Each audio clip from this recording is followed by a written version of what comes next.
Fala, meu querido, sou Paulinho Novaes. Hoje eu tenho uma palavra de Deus para sua vida. Eu sei que está aí no YouTube. E vou abrir esse canal de novo, novamente, com o propósito de deixar a mensagem da parte de Deus, postar um pouco da minha rotina de vida missionária, uma vida, na verdade, hoje eu sou empreendedor, tenho empresas e sou missionário, prego o evangelho. Hoje é o meu propósito, é o propósito que eu achei, e nesse canal vou falar muito sobre propósito, vou falar muito sobre empreendedorismo também, mas vou falar mais sobre a obra de Deus, vou falar mais sobre uma visão de reino de Deus. Amém? E esse canal, ele não é só para quem é crente, não é só para quem é católico, não é só para quem é evangélico. Esse canal é para todo mundo. Eu creio que vou me esforçar para produzir conteúdo para todos, certo? Eu creio que mensagens boas devem ser estimuladas sim. Então, através desse vídeo, vou lançar toda a palavra de Deus, que a Bíblia diz que toda a escritura de Deus é apta para ensinar, amém? E através da escritura de Deus, através também da minha história, que é uma história de visão de reino, uma história de contato com Deus, que eu queria falar com você. Hoje eu queria falar sobre o tempo de Deus, certo? Então, antes de eu começar a falar, você já clica aqui no gostei, certo? Já compartilha esse vídeo para alguém, manda esse vídeo em grupos de WhatsApp. Esse vídeo é direto, sem ser cortado. Então, vai ter erros sim, mas eu prefiro que seja assim, porque somos humanos e numa conversa tem erros. Então, o vídeo não precisa ser perfeito, amém? E eu queria falar sobre o tempo de Deus. A Bíblia diz em Eclesiastes 3, um livro bíblico, o livro da Bíblia que está disponível tanto na Bíblia evangélica, católica, que é a mesma Bíblia. O livro lá fala uma palavra muito inteligente, muito interessante para nossas vidas. Eclesiastes 3 fala assim: há um tempo para todo propósito embaixo do céu. Um dia, quando criança, já sonhei em ser empreendedor. Já sonhei também. Eu tinha dois grandes sonhos: em ser empreendedor, ter uma grande empresa, funcionários trabalhavam para mim, para eu realizar meus sonhos, tirar minha família de uma situação que não estava tão legal, que eu vim de baixo mesmo, né? Então, tirar minha família de uma situação que não estava tão legal e levar para cima, elevar a indignidade da minha família, mas não só a minha família. Eu queria ser provedor de dignidade para pessoas, provedor do pão que está na mesa, queria ser provedor de oportunidades. Eu já tentei bater em muitas portas de empresa atrás de emprego e não tive oportunidade digna, só tinha oportunidade de, quem sabe, ganhar um salário mínimo, mas isso não ia mudar. E eu pensei, caramba, que tal eu abrir uma empresa onde eu gere oportunidades para pessoas? E eu comecei a trabalhar nisso em mim, entende? É semelhante à história de Silvio Santos, claro, é uma história que destoa muito, está muito distante, mas eu creio que um dia chegarei a esse nível de contar essa história. Na verdade, Silvio Santos ele virou dono de TV, de televisão, porque os donos de TV fecharam a porta para ele. E aí ele pegou e abriu uma TV. E hoje tem uma grande TV, o Sistema Brasileiro de Telecomunicações. Mas eu queria falar hoje sobre o tempo de Deus. E naquele tempo, quando eu era criança, eu sempre pensei muito, eu pensava, caramba, um dia eu quero ser pregador do evangelho e empreendedor. Na boa parte do momento de trabalho, né? Do expediente normal. Eu estou trabalhando, empreendendo nas empresas, visitando uma empresa, outra, tal, viajando. E nos finais de semana vou pregar nos lugares, vou pregar a palavra de Deus, vou pregar. E Deus, ele sempre confirmava esse propósito no meu coração através de pessoas, ele levantava profetas e pessoas que falavam sobre isso, sobre esse meu sonho. O que aconteceu? Aconteceu que em um certo dia, eu acho que eu tinha uns 8 anos mais ou menos, eu assistia pregações de Marco Feliciano, de Adeildo Costa, Arli Teodoro, grandes nomes naquele momento, grandes pregadores e oradores, preletores de Deus. Eu achava incrível, eu achava o máximo. Eu assistia, ficava, eu acho que eu era a única criança que não queria ficar correndo na igreja, porque as crianças hoje gostam de correr, né, atrapalhar o culto. Eu ficava vidrado nas pregações, porque eu achava incrível. Incrível como eles falavam, interpretavam a Bíblia e falavam com autoridade. E eu sempre gostei disso. Eu achava sensacional. Eu falei, meu Deus, eu quero um dia acontecer, ser assim. E o que aconteceu? Eu com 8 anos eu fiz uma carta para Deus. E eu já pregava em congressos infantis. Eu era chamado para pregar em congressos infantis. Eu ia para a igreja, eu pregava muito naquele momento. E eu era muito instigado. Eu gostava de pregar para adulto. Eu não gostava de pregar para criança. Eu gostava de pregar para adulto. E o que acontece? Acontece que eu escrevi uma carta para Deus. Isso era um ano. No outro ano ia ter uma conferência chamada Gideões Missionários, que era em Camboriú, em Santa Catarina. E eu escrevi uma carta para Deus. Falei, Deus, eu quero que o Senhor me leve para pregar nos Gideões ano que vem. Eu era uma criança, eu tinha em torno de 8 anos. E eu peguei essa carta e eu fiz uma carta extensa, isso é um resumo da carta, muito com palavras bonitas e rebuscadas para que Deus pudesse entender. E eu dobrei essa carta e coloquei em cima da telha, porque eu senti que essa carta iria voar, subir até o céu e Deus iria pegar ela. E eu esperei aquele ano, esperei o ano chegar e esperava, marcava no calendário e treinava e pregava. E chegou o dia específico dos Gideões. E eu não estava lá. Era outros pregadores que estavam lá. E eu comecei a ficar com raiva. Eu fiz, Deus, por que o Senhor não ouviu minha oração? A Bíblia não diz que o Senhor ouve? A Bíblia não diz que o Senhor ouve a oração? E eu fiquei muito triste, chateado. Isso e outras coisas. Quando eu era criança, que eu ia pregar no congresso, teve um culto específico que eu fui chamado para pregar. E não apareceu uma carona. Eu, criança independente, teria que alguém me levar. E não apareceu uma carona. Meu próprio pai e minha mãe não quiseram me levar. E eu fiquei muito triste. Eu fiz, caramba, eu tô no caminho certo. Eu tô pregando a palavra de Deus e ninguém quer me apoiar. E a partir desse dia eu parei. Eu parei de pregar total. Desde eu acho que mais ou menos uns 11 anos. Até os 20, 22. Que eu parei. Parei geral. E aí, não só parei de pregar, eu gostava de estudar a Bíblia. Eu era criança, já tinha lido a Bíblia inteira já.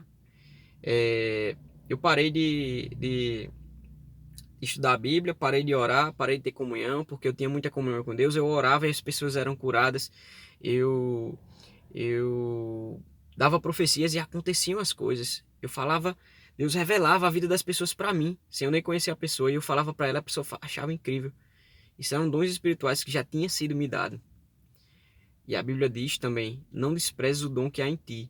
Não é isso? Não desprezes o dom que há em ti. E eu desprezei o dom que havia em mim, que tinha em mim, e comecei a viver uma vida normal. Eu ia para a igreja no domingo e pronto. Não me envolvia mais com nada.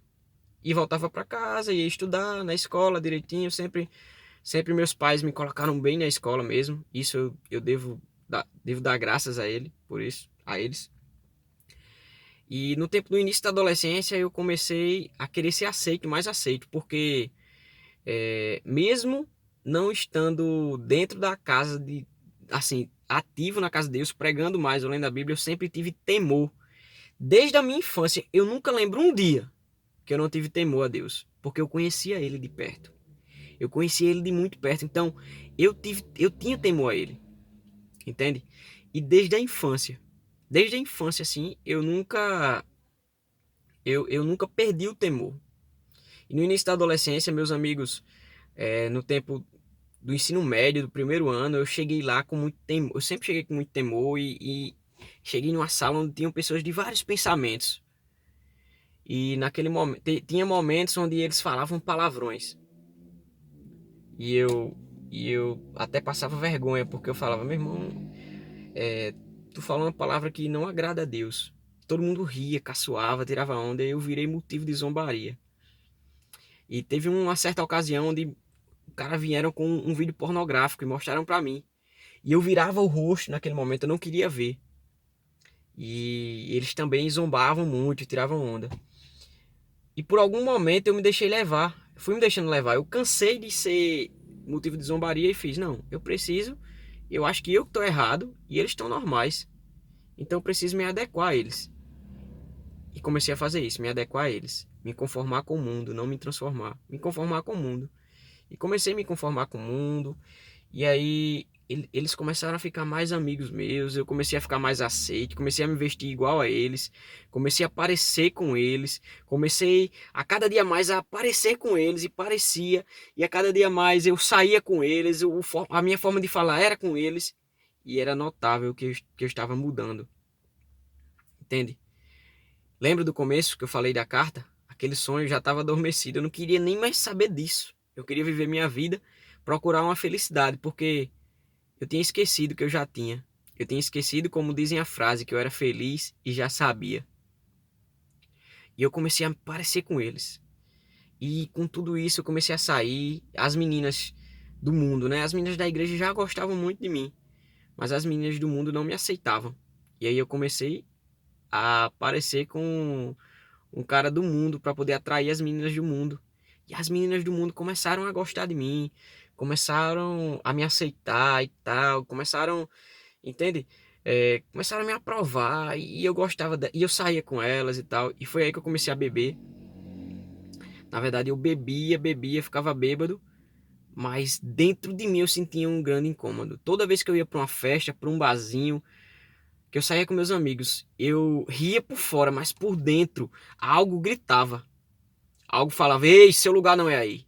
Seu lugar não é aí." E o meu espírito se incomodava toda vez. Eu não conseguia sentir a felicidade, porque dentro de mim ainda existia uma luz, existia alguma coisa que o pessoal falava: "Caramba, tu não tá na igreja, mas eu sinto que teus olhos brilham por algo, que é isso que faz teus olhos brilharem." Eu Hoje eu vim descobrir a resposta, mas naquele tempo eu não sabia o que era, qual era o brilho nos olhos, qual era a felicidade. Hoje eu sei que é Jesus. E o tempo passou o tempo e eu comecei a beber, eu cheguei a fumar também. Eu não tragava, né? Eu fumava só para aparecer, só para ser aceito. Então eu fumava, puxava fumaça para a boca, mas não tragava, eu só cuspia a fumaça e o pessoal tipo gostava, me aceitava e eu tava começando a ser respeitado na sociedade. Mas eu comecei a não ser mais conhecido no reino dos céus, no reino espiritual. Num reino que é o reino onde eu levei toda a minha vida. E aí veio um chamado de um amigo meu. Eu tava numa vida fria, eu ia pra igreja ainda, mesmo com tudo isso. Eu ia pra igreja nos domingos, vivia uma vida dissimulada e tal. E aí veio um convite de um amigo meu. Eu tinha parado também até de ir pra igreja depois de um tempo. E um amigo meu me chamou pra ir pra uma célula, no tempo Célula Combate, o nome desse meu amigo é Janso. E me chamou pra ir pra uma célula, chamada Célula Combate. E eu comecei a perceber na força da comunhão, porque a célula eram pessoas iguais a mim, que bebiam também, que iam para a igreja, tal. Mas aí a gente começou a viver em comunhão, a gente começou a estudar a palavra, começou a estudar a Bíblia e tentar praticar tudo aquilo que tinha na Bíblia. E louvava, e naquele momento o Espírito Santo marcou um encontro com vários dos meus amigos. Um encontro duradouro, um encontro para a vida toda. E naquele momento, histórias eram escritas, grandes evangelistas eram revelados, grandes profetas eram revelados, grandes preletores eram revelados, pastores, empreendedores, médicos e várias pessoas naquele momento eram despertados nos seus propósitos para servir ao reino de Deus. E eu comecei a ir para essa célula, fiz amizade com um amigo meu que hoje é um dos meus sócios, Euler. Fiz amizade com Euler e com Daniel Nepomuceno, que é um cara que eu admiro muito hoje. Fiz amizade com ele. E esses caras, eles lideraram com amor. Por isso que eu digo que na trajetória de um homem cristão, as trajetórias de homens cristãos são marcadas por líderes. Entende? Se um líder de Deus abraçar uma pessoa mesmo, e claro, e aquela pessoa quiser também ser trabalhada, aquela pessoa só vai para frente. E eles me abraçavam com amor, me davam conselhos para a vida, em relacionamentos e tudo. E aí eu comecei ter que decidir. Eu via uma via de mão dupla, eu via uma bifurcação. Ou eu ia para cá, ou eu ia para lá. Não tinha como servir a dois senhores. E eu lembrei da minha infância, lembrei que eu nasci para isso, lembrei que o propósito da minha existência é esse. Então eu decidi servir Jesus. E eu comecei a servir naquela célula, comecei a adorar também junto com os meninos, me afastei das amizades erradas. É o primeiro conselho. As más conversações corrompem os bons costumes. Então, se você tem dificuldade ainda, se tem ainda desejo de beber e tal, afaste-se de pessoas que levam para isso. E junta com pessoas que vão te colocar para frente, que vão te fazer crescer profissionalmente, nas finanças, que vão te fazer crescer em todas as áreas da vida. Junte-se com essas pessoas e você será uma delas. Amém? E o que aconteceu? Aconteceu que eu comecei a devagarzinho restabelecer, mas eu era muito distante que eu estava de Deus. Eu estava tão distante que parecia que ia demorar um oceano para eu atravessar para o outro lado de volta. Mas a Bíblia, tudo há um tempo. E lembra que eu falei que eu queria pregar? Hoje eu não preguei nos Gideões, eu não sei nem se existe mais Gideões. Mas aí, com o tempo na célula, dedicação, voltei a Deus e Deus começou a se manifestar para mim. O seu Espírito Santo começou a andar do meu lado, começou a andar junto comigo. E hoje eu sou um homem que tem pecados, mas esses pecados são lavados no sangue do Cordeiro, são remidos, porque eu identifico quais são os pecados e tento trabalhar isso em mim e luto com o máximo. E o espiritual quem faz é Deus. Amém? E aconteceu que depois de um tempo comecei a ir para viagem missionária, comecei a cumprir o propósito de Deus, comecei a empreender, a abrir empresa. As empresas todas fechavam portas para mim quando eu ia dar emprego, né? Então, abri a empresa, abri meu negócio, comecei a trabalhar com vendas, comecei a prosperar, crescer na terra, ajudar pessoas. E comecei a ajudar pessoas e eu percebi que cada semente que você lança em pessoas e cada vez que você ajuda pessoas, voltam milésimos e 1000 vezes para você. 1000 vezes para você. Descobri o poder da oração.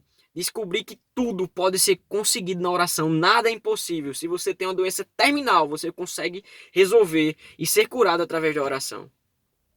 Aprendi o poder que há na oração. Que Deus fala através da oração.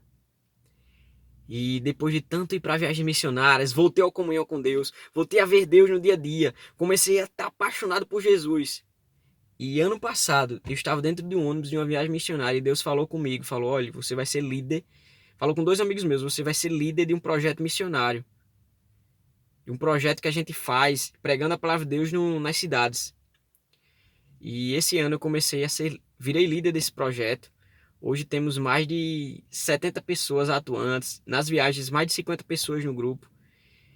E a partir desse dia, comecei a voltar a pregar. Comecei a usar meu Instagram, meu YouTube para pregar. Eu empreendo, sim, falo sobre empreendedorismo, mas hoje é sobre a palavra de Deus, que há um tempo para tudo. E eu queria também falar que você que tem projetos empacados, você que tipo sonha em ter uma casa própria, meu Deus, eu não consegui ainda, há um tempo determinado. Você que sonha em restabelecer a amizade e comunhão com seus pais, não conseguiu, parece que bate e os corações são duros. Há um tempo determinado para isso.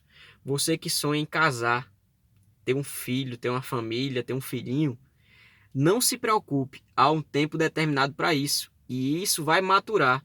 A pessoa que Deus tem para você, claro, você vai ter que escolher, é você que escolhe, mas essa pessoa eu vejo como uma fruta que está pendurada e está verde ainda. Está verde ainda, mas vai amadurecer, porque se você colher verde, não vai ser bom para você, nem vai ser bom para ela. Se você entrar num relacionamento que não é a hora, mesmo que seja a pessoa certa, você vai estragar a pessoa certa e vai estragar o tempo. Também falo nesse vídeo sobre relacionamento. Então, eu estou com 25 anos hoje. Eu creio que daqui para os 40 anos vai ser uma carreira. Eu tenho uma carreira muito longa para percorrer. Daqui para os 50, para os 60, 70, eu não sei quantos anos eu vou viver não. Não sei se eu vou viver até hoje ou não sei até quando eu vou viver. Por isso que eu prego essas mensagens. Eu não sei até quando eu vou viver. Mas eu sei que enquanto eu viver, eu quero tocar a sua vida. Eu quero te estimular a acreditar nos seus sonhos. Primeiro, andar com Deus. Andar com Deus. Tudo acontecerá no tempo. Tudo há um propósito para cada coisa embaixo do céu. Amém? Eu queria dizer que tudo aconteceu, o tempo de Deus chegou, e desde o momento que eu assumi o Missão Equibalo, eu estou crescendo em unção, em poder, em graça. Deus me deu poder para tocar enfermos e eles serem curados. E esse mesmo poder Deus pode te dar. Amém? Esse vídeo é longo. Se você assistiu todo, meu amigo, você é um herói, um guerreiro, mas se você assistiu todo, eu creio que é porque você procura uma resposta de Deus e tá aí. Amém?